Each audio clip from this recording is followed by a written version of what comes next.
Você está olhando para o universo do jeito errado. Sempre te ensinaram que tudo gira em torno de energia, calor, luz, força. Mas existe algo mais profundo, invisível e silencioso, que decide o que realmente acontece, o que muda e até para onde o tempo caminha. E o mais estranho? Você provavelmente aprendeu isso de forma simplificada demais. O nome disso é entropia, e entender isso muda completamente a forma como você enxerga a realidade. Provavelmente você já ouviu que entropia é desordem, mas isso não está exatamente correto. Essa definição simplifica demais algo muito mais profundo. Entropia não é bagunça, não é caos no sentido comum.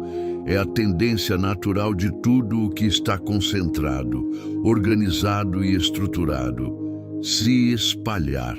E quando você entende isso com precisão, começa a perceber padrões invisíveis que sempre estiveram ali, mas que você nunca tinha notado. A Terra recebe energia do Sol. Essa é a resposta padrão. Mas ela esconde o ponto mais importante. O que realmente importa não é apenas a quantidade de energia, mas a forma como ela chega até nós. Essa energia vem altamente concentrada, organizada e com potencial de transformação. E é exatamente isso que permite que processos aconteçam aqui. Sem esse detalhe, a Terra seria apenas mais um corpo inerte vagando no espaço. Agora pensa com atenção. Energia sozinha não gera mudança. Você pode ter energia distribuída de forma uniforme por todo o espaço. E mesmo assim nada acontece. O que realmente importa é a diferença, o contraste, o desequilíbrio. Sem diferença de temperatura, sem gradiente, sem tensão, não há movimento, não há trabalho, não há transformação. É essa assimetria que faz o universo se mover e evoluir. No século XIX, engenheiros estavam tentando dominar o uso da energia. O objetivo era claro: transformar calor em movimento com máxima eficiência. Criar máquinas perfeitas, sem desperdício, sem perdas. Mas, ao tentar resolver esse problema, eles encontraram algo muito mais profundo. Descobriram que existia uma limitação que não era técnica, não era falta de tecnologia. Era uma limitação da própria natureza. Sadi Carnot foi quem percebeu isso primeiro. Ele analisou motores térmicos ideais, sem atrito, sem imperfeições, e chegou a uma conclusão perturbadora. Mesmo nessas condições perfeitas, nunca seria possível transformar todo o calor em trabalho. Sempre haveria uma parte da energia que precisaria ser descartada, sempre haveria dissipação. E isso não era um erro do projeto, era uma regra do universo. Isso significa que existe um limite absoluto para a eficiência. Não importa o quanto a tecnologia avance, não importa o quão sofisticados sejam os sistemas, sempre haverá perda. Sempre haverá energia que não pode ser aproveitada da forma desejada. E isso não se aplica apenas a máquinas. Esse princípio está presente em todos os processos físicos que acontecem ao nosso redor. Foi então que Clausius formalizou essa ideia e deu um nome a ela: entropia. Ele percebeu que em qualquer transformação real, a energia tende a se distribuir, a se espalhar, a perder sua capacidade de gerar trabalho útil. E mais importante ainda, ele percebeu que esse processo não é reversível no conjunto do universo. A entropia total não diminui, ela só aumenta. Isso não significa que tudo está virando caos no sentido comum. Significa que a energia está se tornando cada vez mais distribuída, mais uniforme, menos concentrada. menos capaz de gerar mudanças significativas.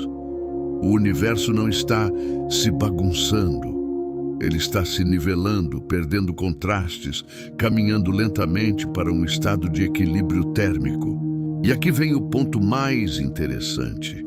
Isso não acontece porque existe uma força empurrando tudo nessa direção. Não existe uma entidade chamada entropia causando isso. O que existe é algo mais simples e mais profundo: probabilidade. O universo não escolhe se organizar ou se desorganizar. Ele simplesmente evolui para os estados que são mais prováveis de acontecer. Imagine um sistema com milhões de partículas se movendo. Existem pouquíssimas maneiras de organizá-las em um estado específico, alinhado e concentrado. Mas existem incontáveis formas de distribuí-las, espalhadas, ocupando posições diferentes. Então, o universo não decide se organizar ou se dispersar. Ele apenas segue o caminho estatisticamente mais provável. E esse caminho, quase sempre, leva à distribuição, ao espalhamento e ao aumento da entropia. Esse foi o grande insight de Boltzmann. A entropia não é uma força misteriosa, nem uma entidade que empurra tudo para o caos. Ela surge da contagem de possibilidades. Estados organizados são raros, específicos, improváveis. Estados distribuídos são numerosos, comuns e extremamente prováveis. E quando você entende isso, percebe que o universo não está tentando nada. Ele simplesmente segue os números. Por isso, o calor flui naturalmente do quente para o frio.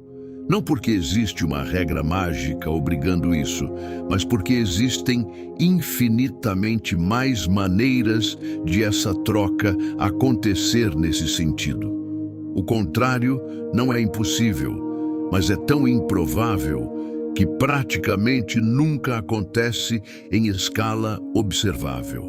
Essa assimetria estatística é o que sustenta tudo o que entendemos como processos irreversíveis. Agora surge uma pergunta inevitável. Se tudo tende a se espalhar, a se dissipar, a perder concentração, como estruturas complexas existem? Como a vida surge? Como moléculas organizadas, células, organismos e até consciência aparecem em um universo que, estatisticamente, favorece exatamente o oposto? A resposta começa ao perceber que a Terra não é um sistema isolado. Ela recebe constantemente energia do Sol, e essa energia chega em uma forma altamente concentrada, com baixa entropia. Ao mesmo tempo, a Terra devolve energia ao espaço em forma mais distribuída, com maior entropia. Esse fluxo constante cria condições para que estruturas locais se organizem. Isso significa que a vida não viola a segunda lei da termodinâmica. Pelo contrário, ela depende dela. A vida só é possível porque existe um fluxo contínuo de energia sendo transformada e redistribuída. Sistemas vivos utilizam energia concentrada para manter sua estrutura, ao mesmo tempo em que contribuem para o aumento da entropia no ambiente ao seu redor. E aqui está uma das ideias mais contraintuitivas. Organismos vivos não estão lutando contra a entropia. Eles fazem parte desse processo. Eles aceleram a transformação de energia concentrada em energia distribuída. Em outras palavras, a vida não é uma exceção às regras do universo. Ela é uma manifestação delas. Tudo o que você faz envolve esse processo. Respirar, se mover, pensar, consumir energia, tudo isso transforma a energia em formas mais distribuídas. Seu corpo mantém organização interna, mas ao custo de aumentar a entropia ao redor. Você não está separado desse sistema. Você é um elemento ativo dentro dessa dinâmica universal. Agora, amplie ainda mais a escala. Por que tudo isso é possível? Porque o universo começou em um estado extremamente especial, baixa entropia. Um estado altamente organizado e improvável. Esse ponto inicial criou um enorme espaço para que a entropia aumentasse ao longo do tempo, permitindo toda a evolução que observamos hoje. Se o universo tivesse começado já em equilíbrio térmico, sem diferenças significativas, nada aconteceria. Não haveria fluxo de energia, não haveria transformação, não haveria estruturas. Sem gradientes, não existe processo. Sem processo, não existe história. E sem história, não existe vida. E é aqui que entra um elemento que muda completamente a intuição, a gravidade. Diferente de outros processos físicos, ela faz o oposto do que você espera. Enquanto tudo tende a se espalhar, a gravidade faz a matéria se agrupar, colapsar e formar estruturas. Estrelas, galáxias, planetas, tudo isso surge desse jogo entre espalhamento e concentração. E é essa tensão que mantém o universo ativo e em constante transformação. Quando a matéria se agrupa sob a ação da gravidade, ela libera energia, aquece, irradia e cria novas formas de interação. Isso significa que, mesmo formando estruturas organizadas, o processo ainda contribui para o aumento da entropia total. Ou seja, a organização local não contradiz a segunda lei. Ela acontece dentro dela, alimentada por fluxos e diferenças que continuam sendo dissipados.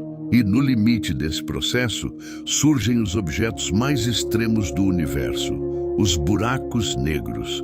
Eles não são apenas regiões de gravidade intensa. Eles representam estados onde a entropia atinge níveis absurdamente altos. A quantidade de entropia associada a um buraco negro é maior do que qualquer outra estrutura conhecida. Eles funcionam como grandes reservatórios de entropia no cosmos. Isso revela algo profundo. O universo atual possui muito mais entropia do que no seu início. Ao longo do tempo, a energia foi se distribuindo, se espalhando, sendo transformada em formas cada vez menos concentradas. E esse processo continua acontecendo silenciosamente em todas as escalas. Do nível microscópico ao nível cósmico, a tendência é a mesma. E é exatamente isso que define algo que você sente todos os dias, mas raramente questiona: o tempo. O tempo não é apenas uma sequência de eventos. Ele possui uma direção. E essa direção não é arbitrária. Ela está diretamente ligada ao aumento da entropia. Do menos provável para o mais provável, do mais organizado para o mais distribuído. Você lembra do passado porque ele tinha menor entropia, estados mais organizados, mais definidos. Já o futuro ainda não aconteceu nessa direção de aumento. Não é apenas uma questão psicológica ou biológica. É uma consequência física. A forma como percebemos o tempo está ligada à forma como a entropia evolui no universo. Se você pudesse inverter completamente a entropia de um sistema, todos os processos pareceriam rodar ao contrário. Mas isso exigiria um nível de controle absolutamente impossível na prática, porque significaria reorganizar cada partícula em um estado altamente improvável. E é justamente essa improbabilidade que impede que o tempo volte. Agora, imagine o futuro distante do universo. Se a entropia continuar aumentando, chegará um ponto onde tudo estará tão distribuído, tão uniforme, que não haverá mais diferenças significativas. Sem diferença, não há fluxo. Sem fluxo, não há transformação. Esse cenário é conhecido como morte térmica, um estado onde nada relevante acontece. Mas aqui está o ponto mais fascinante de todos. A vida, a complexidade, a consciência, tudo isso existe exatamente no meio desse processo. Nem no início altamente organizado, nem no fim totalmente distribuído. Mas no meio, onde ainda existem gradientes, diferenças, tensões e possibilidades de transformação. É nesse intervalo que tudo acontece. Você existe porque o universo ainda não chegou ao equilíbrio. Você pensa, age, vive, porque ainda há diferença, fluxo e energia sendo transformada. Sem isso, não haveria história, não haveria movimento, não haveria consciência. Se isso mudou sua forma de enxergar a realidade, então você já deu um passo além. Se inscreve no canal, curte o vídeo e continua aqui comigo.